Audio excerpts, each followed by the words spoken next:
श्री स्वामी समर्थ मंडळी. घरामध्ये पहा, आपल्या घरामध्ये खूप जास्त प्रमाणात नकारात्मक शक्ती असतात, पण त्या आपल्याला समजत नाही. पण त्याचा पूर्णपणे परिणाम जो आहे तो आपल्या शरीरावरती होत असतो, आपल्या स्वभावावरती होत असतो. आणि आपल्या शरीरावरती, स्वभावावरती झालेला हा परिणाम आपल्या घरातील राहणाऱ्या व्यक्तींवरती होतो. म्हणजे पहा, आपला जो राग असतो, राग निघतो तो आपल्या घरातील व्यक्तींवरतीच निघतो. आणि ही जी काही छोट्या प्रमाणातील जरी नकारात्मक शक्ती असेल, तर तिचं खूप जास्त प्रमाणात त्याचं रूपांतर हे जास्त प्रमाणात नकारात्मक शक्तीमध्ये होत असतं. आणि त्याकडे आपलं लक्षही जात नाही. आणि आपलं दुर्लक्ष झाल्यामुळे ह्या नकारात्मक शक्तीचं ह्या मोठ्या प्रमाणात ह्या वाढल्या जातात. पण अशा काही ज्या विशिष्ट तिथी असतात, पहा आता सध्या पितृपक्ष चालू आहे. तर या पितृपक्षामध्ये मी तुम्हाला कापुरासोबत या 2 वस्तू जाळायला सांगणार आहे. पण त्या वस्तू कोणत्या आहेत हे मी आजच्या व्हिडिओमध्ये सांगणार आहेच. पण त्याआधी तुम्ही जर माझ्या चॅनेलवरती नवीन असाल तर चॅनेलला नक्की सबस्क्राईब करा. आणि व्हिडिओ पाहत असताना कमेंटमध्ये लिहा श्री स्वामी समर्थ. आणि सबस्क्राईबच्या बाजूचं बेल आयकॉनलाही प्रेस करायला अजिबात विसरू नका, जेणेकरून असेच धार्मिक व्हिडिओ आपल्यापर्यंत पोहोचतील. तर ह्या ज्या 2 वस्तू आहेत, कापुरासोबत आपल्याला आपल्या घरामध्ये संध्याकाळच्या वेळेस जाळायच्या आहेत. तर बघा, घरामध्ये तुमच्या कितीही नकारात्मक शक्ती असू द्या, घरामध्ये कितीही दोष असू द्या, आणि घरामध्ये तुमच्या कितीही संकट आलेले असू द्यात, पण इतका हा प्रभावी उपाय आहे ना, हा उपाय आपल्याला संध्याकाळच्या वेळेस करायचा आहे. पितृपक्ष संपण्यापूर्वी तुम्ही कधीही हा उपाय करू शकता, किंवा तुम्ही रोज जरी हा उपाय केला तरी तुम्हाला या उपायाचं फळ हे 100% मिळणार आहे. रोज आणि कधीही तुम्ही 1 दिवस जरी केला तरीही तुम्हाला या उपायाचं फळ हे मिळणार आहे. जर तुमच्या जीवनामध्ये अनेक अडचणी असतील, संकट असतील, तर हा उपाय तुम्ही नक्की करून बघा. आपल्या अवतीभोवती बघा, 2 प्रकारची वलये असतात. एक सकारात्मक ऊर्जा असते, तर दुसरी असते नकारात्मक ऊर्जा. सकारात्मक ऊर्जेमुळे आपल्या कामांना गती मिळत असते आणि नकारात्मक ऊर्जेमुळे आपले कामं जी आहेत ती खोळंबतात. त्यासाठीच आपल्याला पितृपक्षामध्ये कापुरासोबत ह्या 2 वस्तू जाळायच्या आहेत. कापुरामध्ये कसं अनेक सकारात्मक शक्ती असतात. जर आपण बघा, घरामध्ये रोज आरती करतो आणि आरतीसोबत जर आपण घरामध्ये कापूर जाळला तर अश्वमेध यज्ञ केलेल्याचं पुण्य आपल्याला मिळत असतं. इतकं कापुराला महत्त्व असतं. तर त्यामुळे तुम्हाला जर रोज काही उपाय करणं शक्य नाही, तर मी तुम्हाला सांगते, तो रोज घरामध्ये कापूर जाळला तरीही तुमचं बऱ्यापैकी दोष हे दूर होतील. तर या उपायासाठी आपल्याला काय करायचं आहे बघा, या उपायासाठी आपल्याला 3 वस्तू लागणार आहेत. म्हणजे कापूर लागणार आहे. कोणकोणत्या? पहिली जे आहे ते कापूर आपल्याला घ्यायचा आहे. आणि कापूर किती घ्यायचा आहे तर पहा, 4 ते 5 कापुराच्या वड्या तुम्हाला घ्यायच्या आहेत.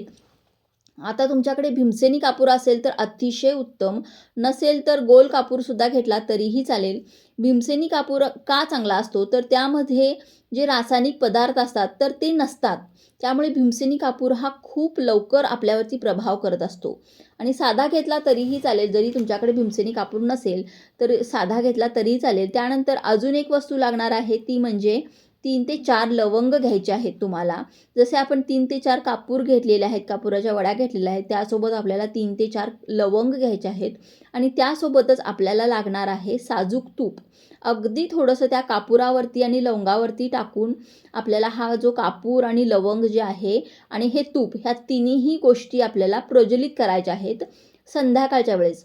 हा उपाय करायचा आहे दिवे लागण्याच्या वेळेस करायचा आहे. तुम्ही या ठिकाणी गाईचं तूप असेल तुमच्याकडे तर अतिशय उत्तम, कारण तुपामध्ये खूप जास्त प्रमाणात सात्विकता असते आणि त्याचा परिणाम आपल्या घरातील नकारात्मक शक्ती घालवण्यासाठी मदत होत असतो.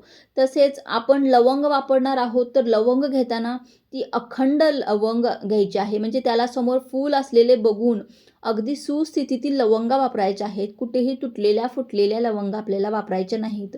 तर या 3 वस्तू आपल्याला घ्यायच्या आहेत. याच्या व्यतिरिक्त आपल्याला काहीच लागणार नाही. बघा, हा उपाय करण्याला आपल्याला अजिबात खर्च नाही आहे. परंतु तुम्ही एकदा, दोनदा, तीनदा, 1 आठवडा जरी हा उपाय तुम्ही करून पाहिलात तरीसुद्धा तुम्हाला फरक जाणवेल, की तुमच्या घरामध्ये किती जास्त प्रमाणात फरक पडलेला आहे. सर्व नकारात्मक शक्ती ज्या आहेत, सर्व संकटं जी आहेत ती दूर जाऊ लागलेली आहेत. आणि आपल्या घरामध्ये खूप जास्त प्रमाणात सकारात्मक शक्तीचा वास आपल्या घरामध्ये, अतिशय प्रसन्न असं वातावरण आपल्या घरामध्ये तुम्हाला जाणवू लागेल. हा उपाय जो आहे तो माता लक्ष्मीचा येण्याचा जो काळ असतो तो म्हणजे संध्याकाळी 6:30 ते 7:30 हा जो काळ असतो. या कालावधीमध्ये तुम्ही जर हा उपाय केला तर नक्की तुम्हाला तुमच्या उपायाचं हे जे फळ आहे ते पटकन मिळेल. लक्ष्मी लवंगाच्या वासाने खूप लवकर आकर्षित होते.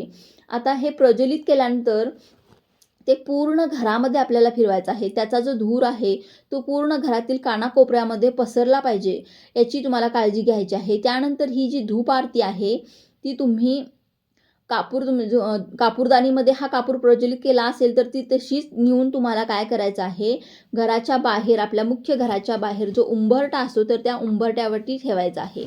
आता जर तुमचा लाकडी उंबरठा असेल तर उंबरठ्याच्या बाहेर ठेवला किंवा आतमध्ये ठेवला तरीही चालेल, कारण उंबरठ्यावरती उंबरठा जर लाकडाचा असेल तर त्यावरती गरम होऊन जळण्याची शक्यता असते. त्यामुळे तुम्ही उंबरठ्याच्या बाहेर किंवा आतमध्ये ठेवला तरीही चालेल. त्यानंतर तुम्हाला जी कापूरदानी आपण तिथेच ठेवलेलं आहे, जे प्रज्वलित केलेलं आहे, तर तिथे बसून आपल्याला काय करायचं आहे, श्री स्वामी समर्थ, श्री स्वामी समर्थ या मंत्राचा तुम्हाला 5 वेळा, 7 वेळा किंवा 11 वेळा असा जप करायचा आहे.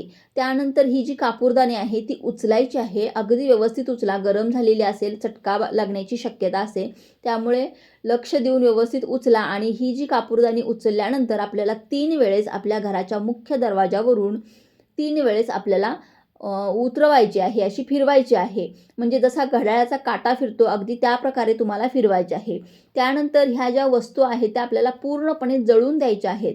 जळाल्यानंतर तुम्ही ही जी राख असते तर ती राख एखाद्या झाडाखाली टाकू शकता किंवा तुम्ही कचऱ्यामध्ये सुद्धा टाकू शकता किंवा तुम्हाला जिथे शक्य असेल तिथे तुम्ही टाकू शकता. फक्त यावरती कोणाचा पाय पडणार नाही किंवा जिथे कोणी जाणार नाही अशा ठिकाणी तुम्ही टाका.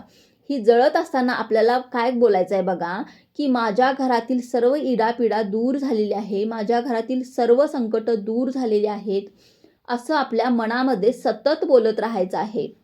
आपला जो स्वामी समर्थांचा मंत्र जप करून झाल्यानंतर तरीही हा जो कापूर, लवंग आणि तूप जे आहे ते जळत राहणार आहे. तर त्यानंतर तुम्हाला असं बोलायचं आहे की माझ्या घरातील सर्व संकट दूर झालेले आहेत, माझ्या घरातील सर्व इडापिडा दूर झालेल्या आहे, माझ्या घरामध्ये लक्ष्मीचा प्रवेश झालेला आहे, माझ्या घरातील अलक्ष्मी जी आहे ती बाहेर गेलेली आहे.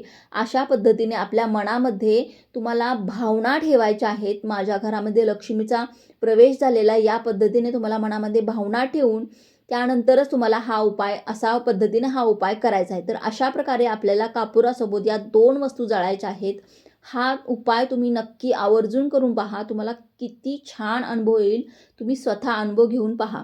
तर चला, झालेली ही सेवा मी स्वामींच्या चरणी अर्पण करते. व्हिडिओ आवडला असेल तर लाईक, शेअर, सबस्क्राईब करा.